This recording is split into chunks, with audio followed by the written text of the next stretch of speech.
Damai sejahtera Allah Bapa yang melampaui segala akal, itulah kiranya menyertai hati dan pikiran saudara-saudara dalam Yesus Kristus Tuhan kita. Amin. Bapak, Ibu, saudara-saudara, kita boleh bersyukur dan berterima kasih pada saat ini, di mana kita masih senantiasa percaya bahwa Allah kita tetap memelihara kehidupan kita. Kita bersyukur atas firman yang boleh kita dengarkan pada saat ini dan sekaligus pada Minggu 5 April 2020, dikutip dari Yohanes 12 ayat 12. Demikian firman Tuhan.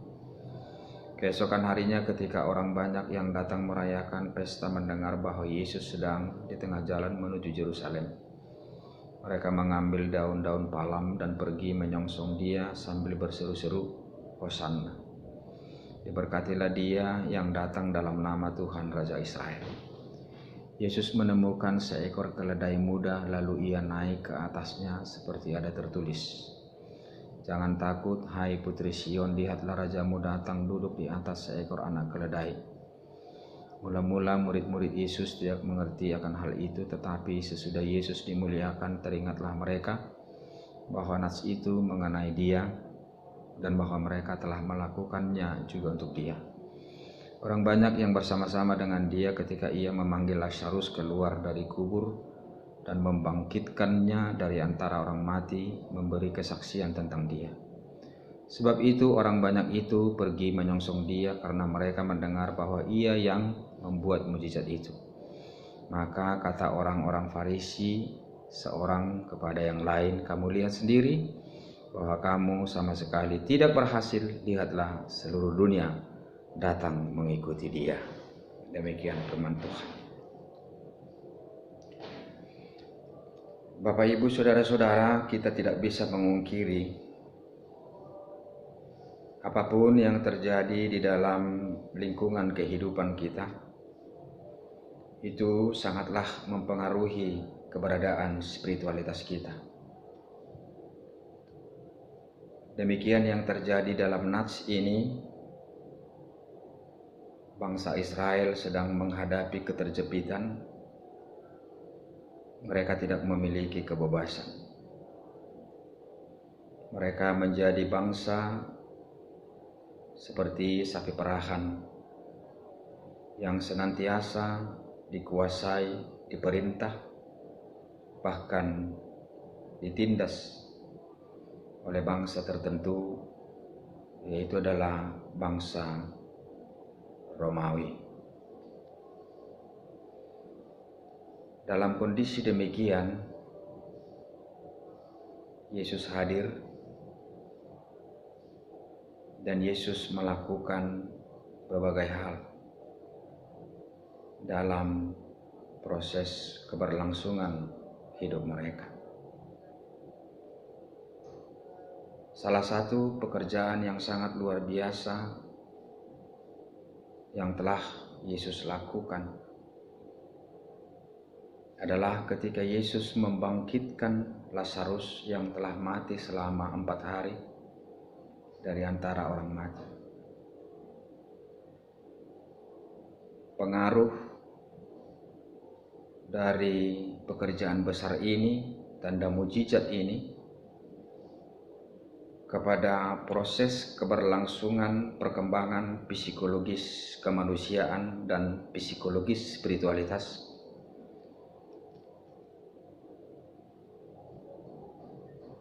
yang dihubungkan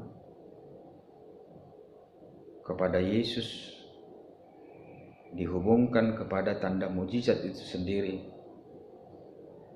tentu menumbuhkan roh nasionalisme, menumbuhkan roh kemerdekaan, menumbuhkan roh kebebasan yang begitu meluap-luap, dan sepertinya segera itu boleh terlaksana dan nyata di dalam kehidupan keseharian dari bangsa Israel itu sendiri. Ketika mereka tahu bahwa Yesus akan hadir pada sebuah perayaan pesta besar di Yerusalem, yaitu adalah pesta Paskah, bukan pesta Paskah seperti pesta Paskah yang biasa kita laksanakan pada ibadah keagamaan kita saat ini. Tetapi ini adalah pesta peringatan atas pengakuan dari bangsa itu sendiri yang telah mempercayai Allah Abraham, Yakub, dan Ishak, yang telah membebaskan, yang telah berinisiatif, yang telah mengulurkan tangan membebaskan mereka keluar dari perbudakan di Mesir. Yesus datang dan akan turut serta dalam perayaan Paskah ini. Dan ini adalah merupakan cara Yesus untuk memproklamasikan dirinya sebagai Mesias bagi seluruh masyarakat sekitar, bagi seluruh masyarakat dunia ini. Dan inilah waktu yang sangat tepat bagi dirinya sebelum ia menghadapi derita dan siksaan, dan kemudian ia sampai kepada penyaliban. Mengapakah ia memilih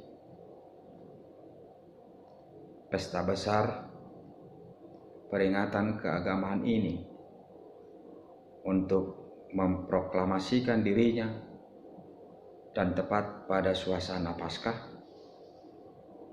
Ini tidak begitu sulit ditebak, Bapak Ibu, saudara-saudara.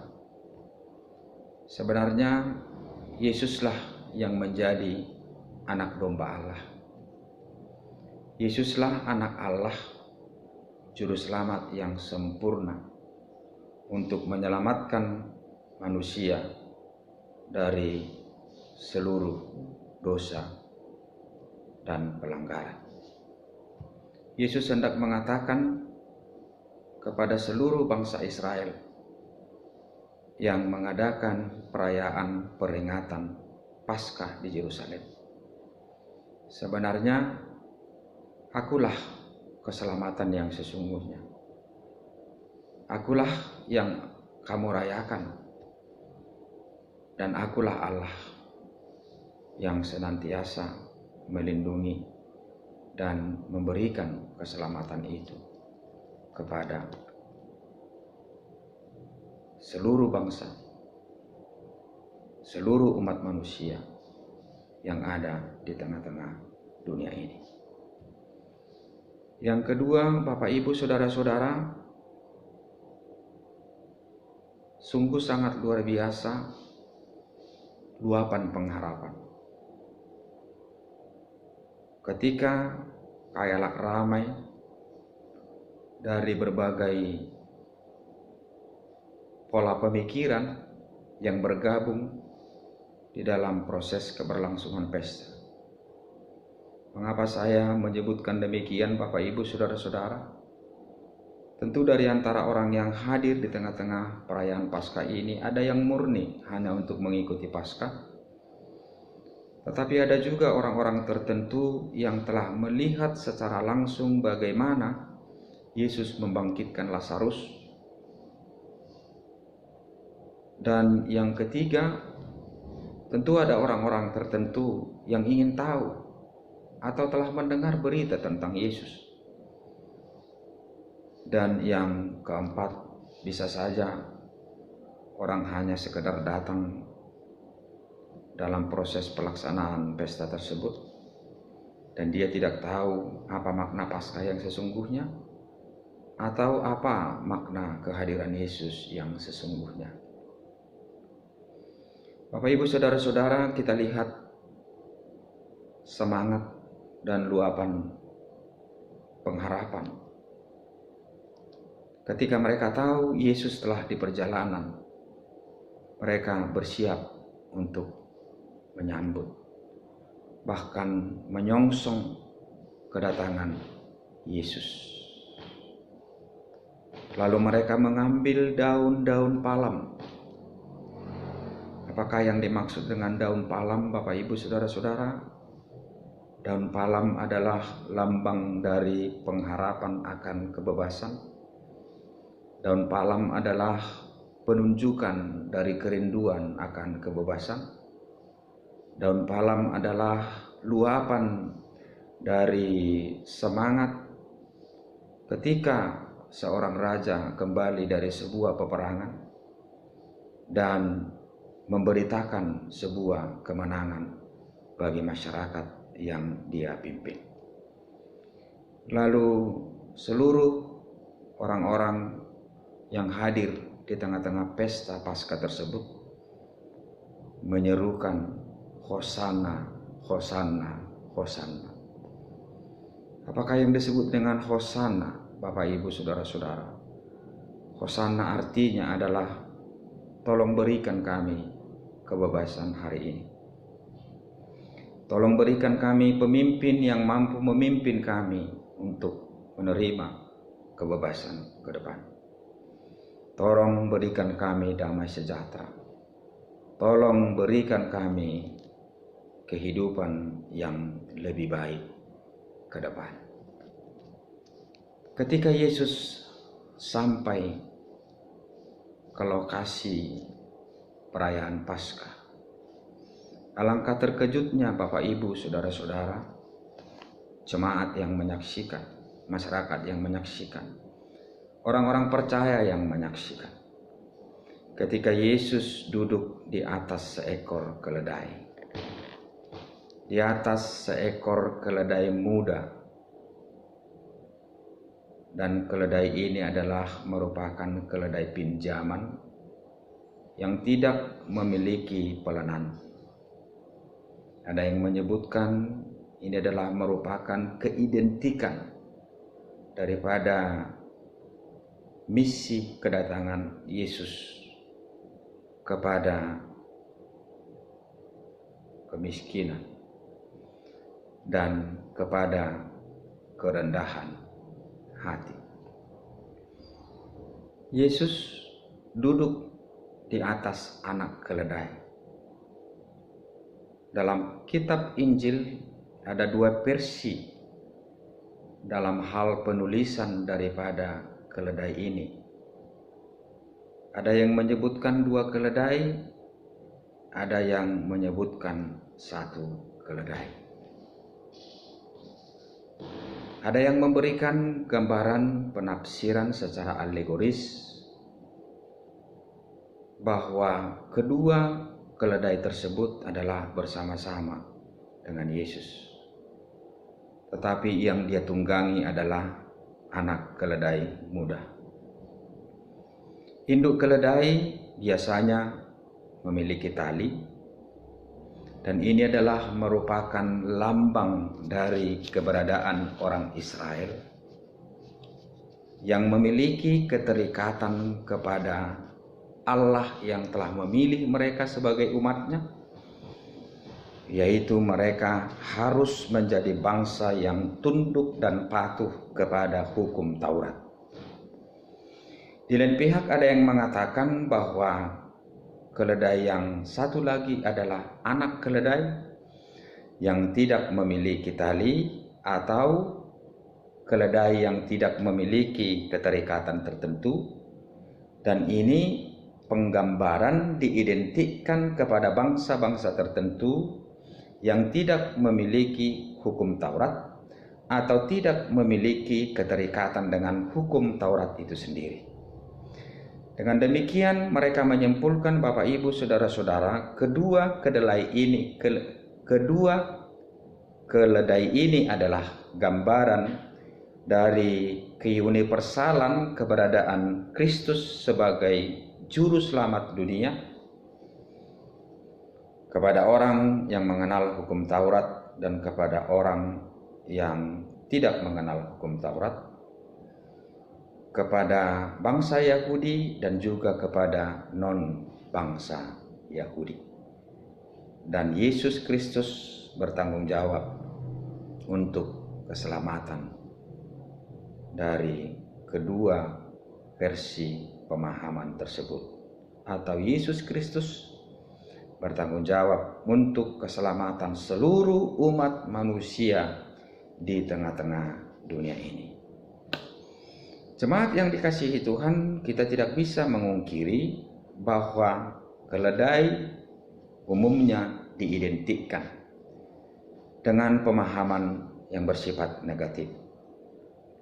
Di mana Bapak Ibu Saudara-saudara, keledai biasanya identik dengan kebodohan, keledai biasanya identik dengan kedunguan, keledai biasanya identik dengan kelemahan, keledai biasanya identik dengan kebebalan, keledai biasanya identik dengan kelambanan.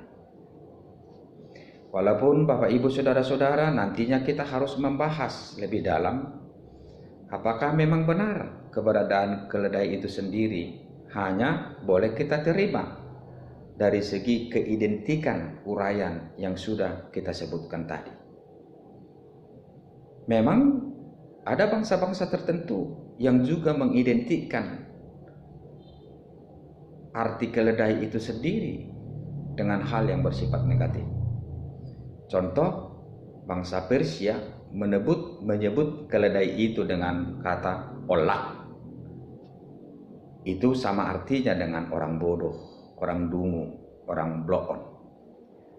Atau bangsa Spanyol yang menyebut keledai itu adalah pollino. Dan itu juga identik dengan kebodohan, kedunguan, atau kebloonan. Mengapakah Yesus memilih keledai yang menjadi binatang tunggangannya? Yang pertama, Bapak Ibu Saudara-saudara, Yesus memilih keledai menjadi binatang tunggangannya karena dia adalah pribadi yang harus menggenapi firman Tuhan, nubuat Tuhan yang jauh sebelumnya telah diberitakan ke tengah-tengah dunia. Itu boleh kita baca dalam Sakaria 9 ayat 9. Rajamu akan hadir di tengah-tengah dunia dan dia akan menunggang seekor keledai muda. Untuk itu Bapak Ibu Saudara-saudara, sekali lagi Yesus hadir di tengah-tengah dunia untuk menggenapi nubuat Tuhan yang jauh sebelumnya telah dinubuatkan, dan itu harus digenapi, disejajarkan dengan nubuat yang telah disampaikan sebelumnya. Yang berikut Bapak Ibu Saudara-saudara, ketika Yesus menunggang keledai, ini adalah memutarbalikkan fakta pemahaman dari kerinduan yang sangat luar biasa, dari pertumbuhan kemerdekaan yang diharapkan oleh bangsa Israel itu sendiri setelah mereka terlanjur memberikan pengharapan yang sempurna kepada Yesus. Ketika keajaiban boleh berlangsung, Yesus melakukan kebangkitan akan kematian kepada Lazarus yang telah meninggal selama 4 hari. Ini tidak bisa disalahkan. Itulah yang membuat mereka begitu antusias menyongsong. Itulah yang membuat mereka luar biasa dengan membawa daun palem, bahkan kibarkan pakaian-pakaian mereka dan meletakkan ke pundak keledai muda yang menjadi alas sebagaimana Yesus duduk di punggung dari keberadaan keledai tersebut.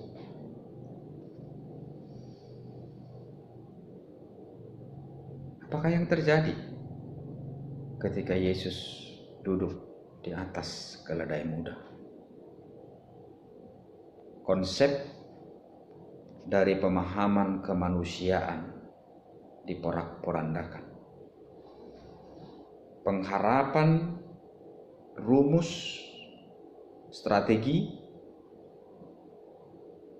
dari segi kemanusiaan untuk memperoleh sebuah kemerdekaan, dan itu sepertinya tidak akan mungkin diperoleh tanpa peperangan, tanpa perlawanan, tanpa kekerasan. Lalu ketika mereka melihat Yesus menunggang keledai yang sepertinya identik dengan kelemahan,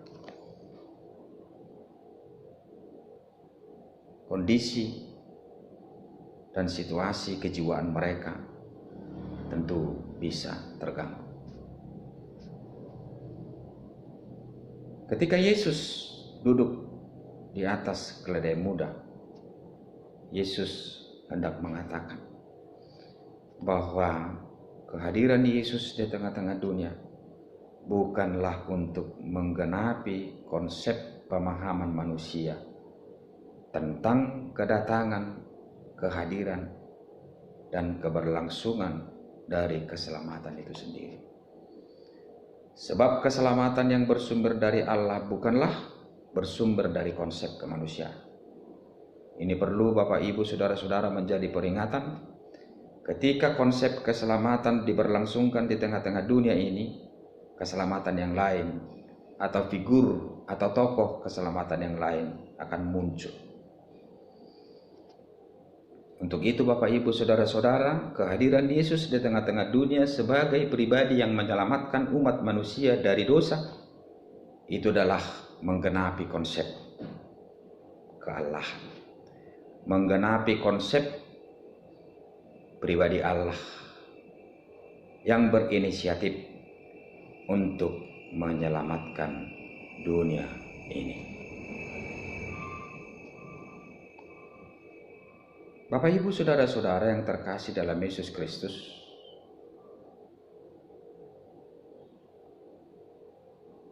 kalau kita melihat sejarah jauh ke depan, itu bisa kita baca di dalam firman Tuhan yang tertulis di Kejadian 49 ayat 10, 1 Raja-Raja 1, 33 ayat sampai dengan ayat 49. Sebenarnya sebelum kehadiran keledai di tengah-tengah kehidupan Timur Tengah, jauh sebelumnya yang menjadi kendaraan kerajaan adalah keledai.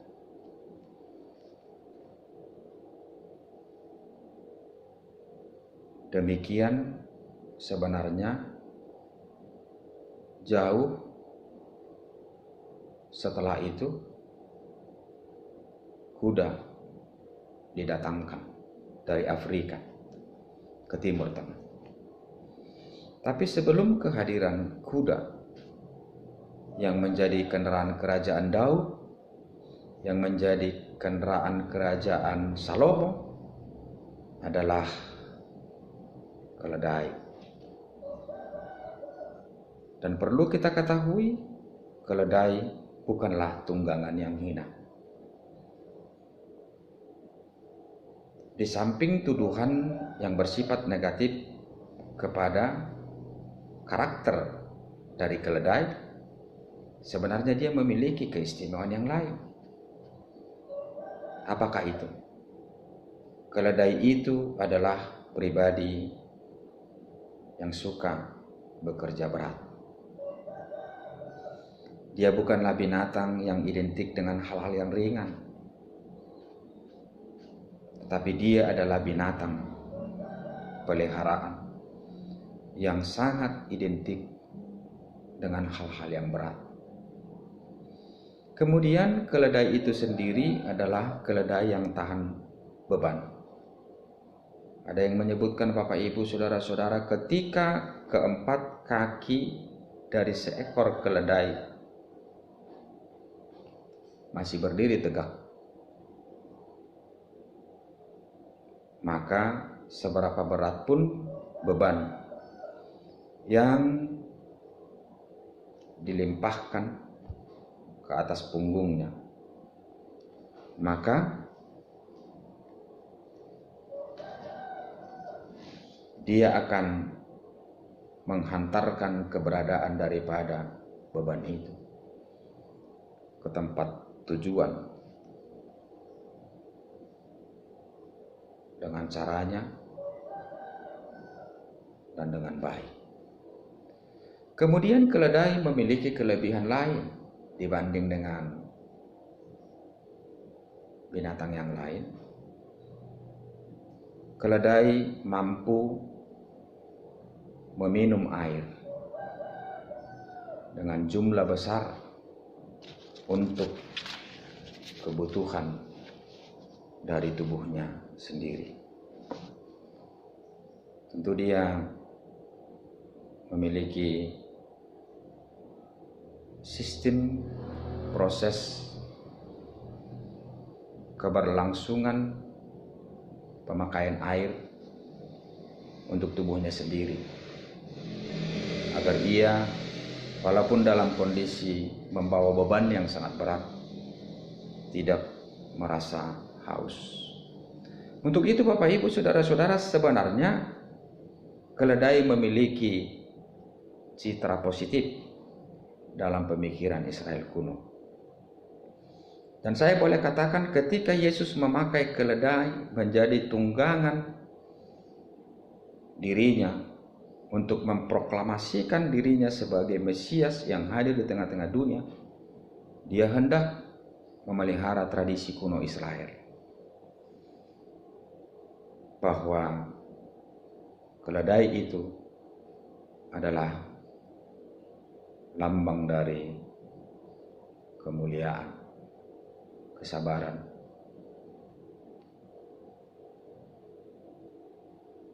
Yang berikut Bapak Ibu Saudara-saudara, kita tidak bisa mengungkiri bahwa memang sesuai konsep pemikiran kita, bahwa ketika kita hendak mengharapkan sebuah perubahan, kita sebaiknya mengendarai, duduk di atas seekor kuda yang identik dengan kekuatan, kegesitan, lincah, dan lain-lain. Tetapi Yesus tidak mengidentikan dirinya dengan itu. Yesus adalah keselamatan, dan dia akan melakukan perubahan, dan dia akan mewujudkan damai sejahtera, dan dia akan mewujudkan kemerdekaan, tapi bukan dengan cara anarkis, tapi bukan dengan cara peperangan, tapi bukan dengan cara kekerasan, tetapi dengan cara kedamaian, dengan cara kelembutan, dengan cara keberkenanan diri dari setiap orang dirinya untuk mengampuni orang lain dan untuk menyangkal dirinya sendiri.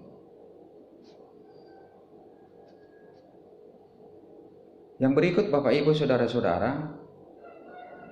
apakah yang menjadi tujuan daripada Yesus memproklamasikan dirinya sebagai Mesias Allah yang hadir di tengah-tengah dunia ini ketika berlangsung pesta Paskah di Yerusalem? Kita ketahui Bapak Ibu Saudara-saudara, dan dalam nats ini kita bisa lihat itu. Hampir keseluruhan elemen masyarakat hadir untuk mengikuti Paskah.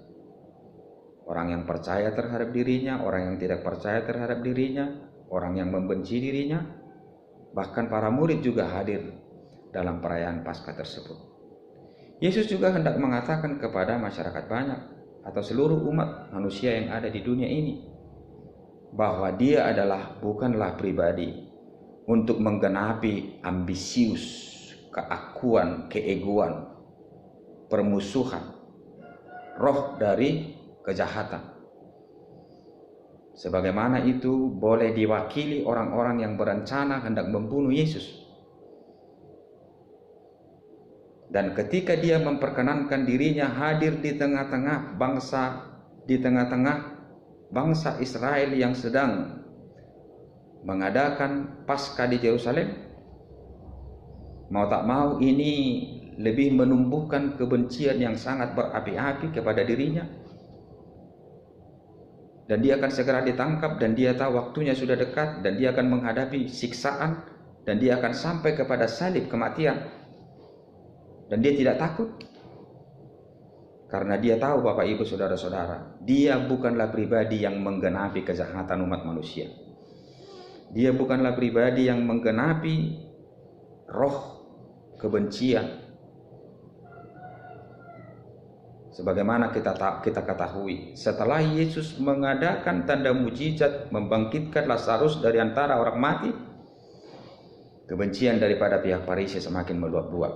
Hati mereka semakin terbakar dan hendak menangkap Yesus segera dan membunuhnya segera dan melenyapkan Yesus segera dari tengah-tengah dunia ini. Dan ketika Yesus dielu-elukan, dan ketika orang banyak menyongsong dia dan menyambutnya dengan daun palem, tentu rasa kebencian itu semakin menyala di hati orang-orang yang membencinya, terkhusus juga orang-orang Farisi. Tapi dia tidak takut, karena dia tahu dirinya hadir di tengah-tengah dunia bukan menggenapkan cita-cita mewujudkan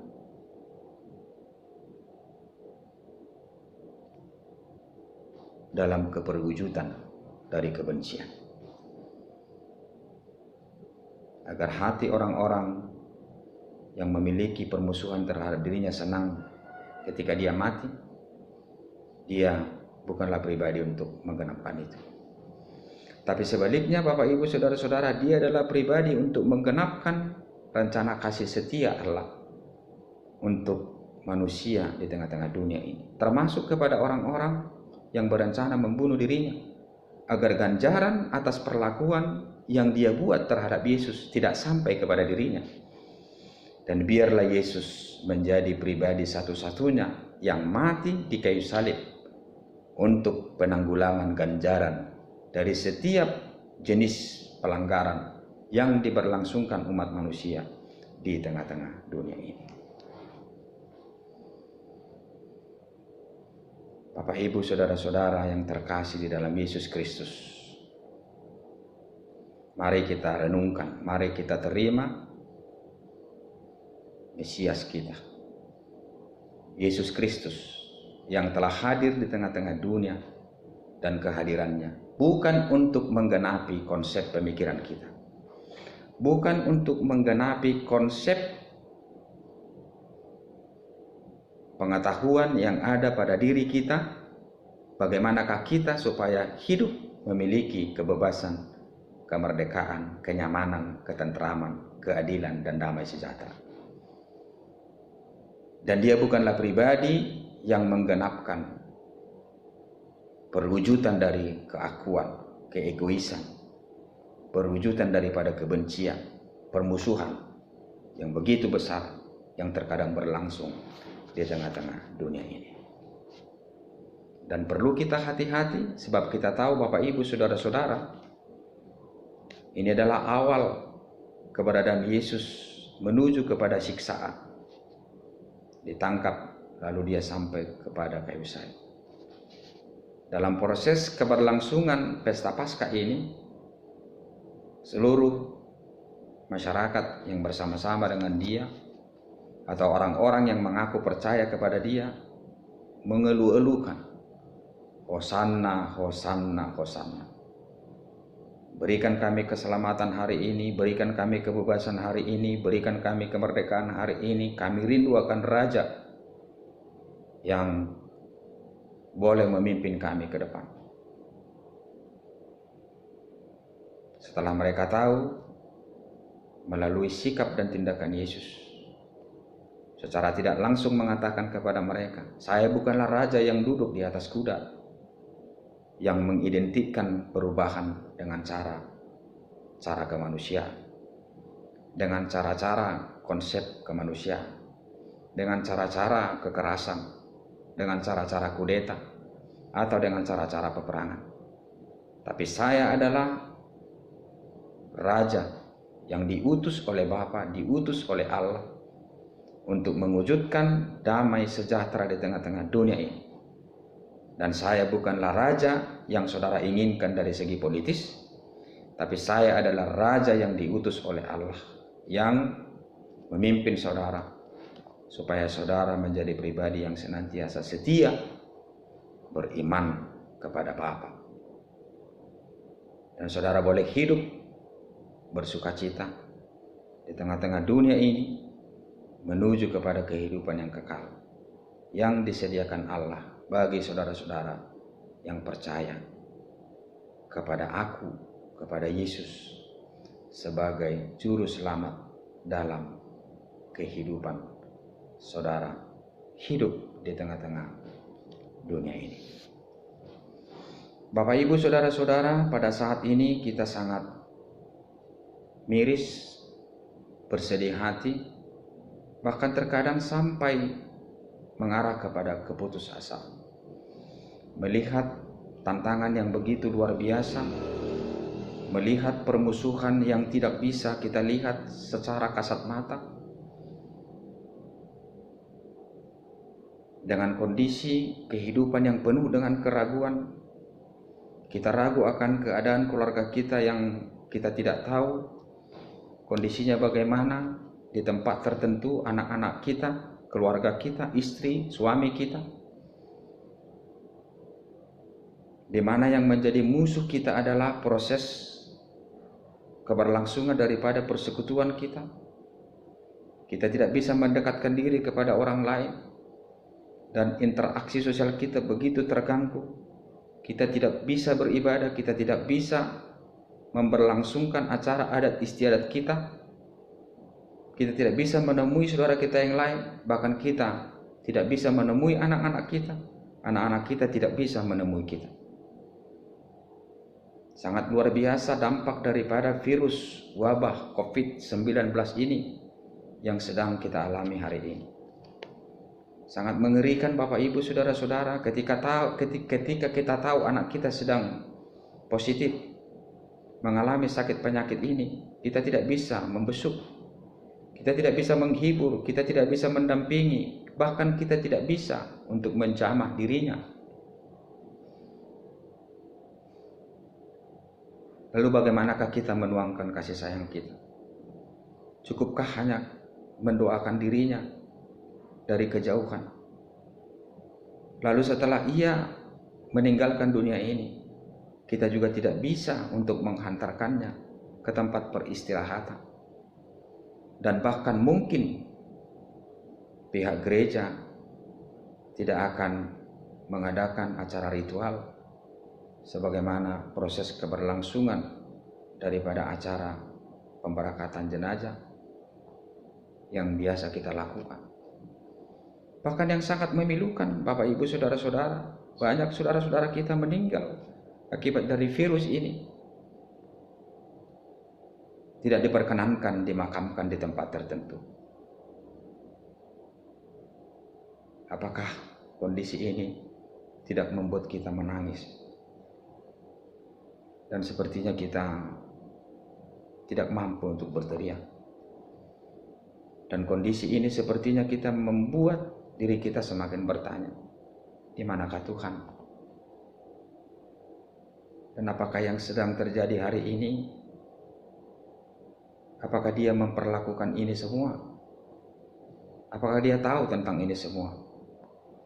Lalu apakah yang Dia buat untuk mengatasi ini semua? Bapak Ibu saudara-saudara, kita harus benar-benar percaya bahwa Allah itu di dalam Yesus Kristus senantiasa memproklamasikan kemesiasan. Apapun yang terjadi di tengah-tengah dunia ini, kita harus meyakini dan mempercayai bahwa roh proklamasi Allah atas kemesiasannya senantiasa menjagai dan melindungi kita. Dia adalah bukanlah Allah Yesus Kristus yang hanya sesaat memproklamasikan dirinya sebagai Mesias. Allah Juru Selamat kita, perlindungan kita, yang mampu menjagai kita. Yang kemudian Bapak Ibu Saudara-saudara, Allah pasti punya rencana terbaik untuk dunia ini. Dan Dia tahu Bapak Ibu Saudara-saudara bagaimanakah kualitas daripada dunia ini saat ini bersama dengan kita yang Dia utus sebagai gambaran Allah untuk memelihara dan memberdayakan keberadaan dunia ini untuk mencukupi kebutuhan kita. Dia tahu jelas apakah yang menjadi titik kelemah. Dan Dia tahu Bapak Ibu Saudara-saudara apa yang patut kita rubah dari diri kita. Allah tidak memperkenankan sakit penyakit ini. Tapi kemungkinan Dia mengetahui dan Dia dalam keadaan terpaksa sejenak membiarkannya. Agar kita semakin berseru kepadanya, agar kita mampu mengoreksi diri kita. Dan baiklah Bapak Ibu Saudara-saudara, kita mengosongkan diri kita dan tidak memperlakukan konsep pemikiran yang ada di benak kita atau memaksakan konsep pemikiran yang ada di otak kita dan memaksakan keberadaan Allah untuk melakukan sesuatu atas konsep kita. Dia adalah Allah yang memiliki konsep sendiri. Dan rasanya kita begitu dangkal jika kita menjadi pribadi yang mengatur konsep itu. Marilah kita percayai Allah begitu mengasihi kita. Allah begitu mengasihi dunia ini. Dan Allah mau dunia ini semakin baik. Dan kita yakin dan percaya Bapak Ibu Saudara-saudara, sakit penyakit ini juga, virus COVID-19 ini akan segera Dia angkat dari tengah-tengah bumi ini. Dan kita akan kembali hidup seperti biasa. Kita akan kembali bersekutu di gereja kita masing-masing.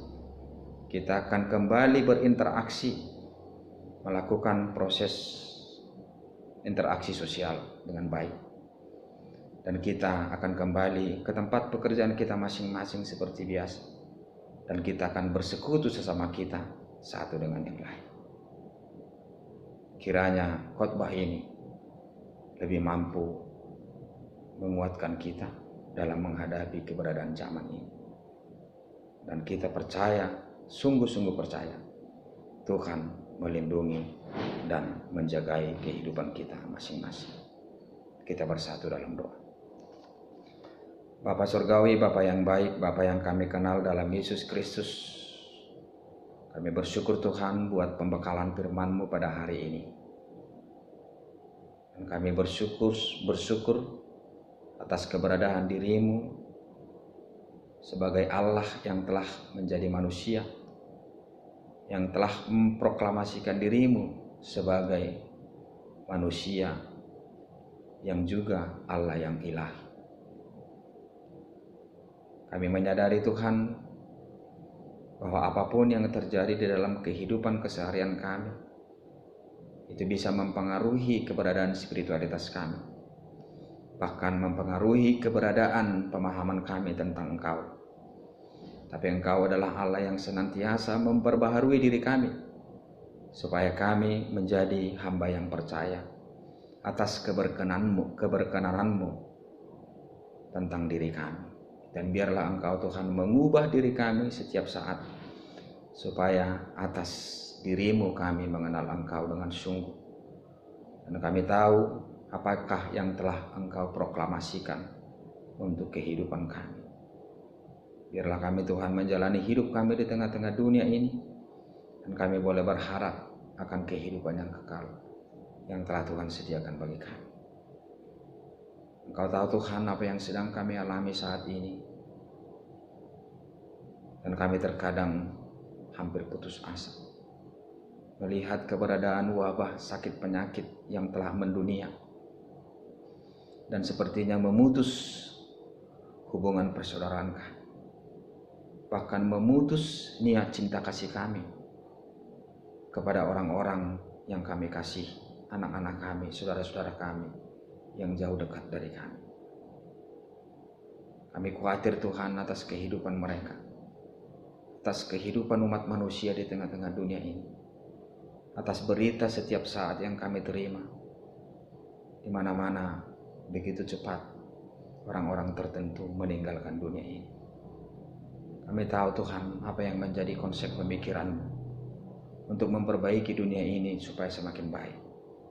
Dan kami tahu atas segala kelemahan kami, sehingga segala sesuatu yang ada di tengah-tengah dunia ini sepertinya tidak lagi cukup memenuhi kebutuhan kami atas keserakahan kami.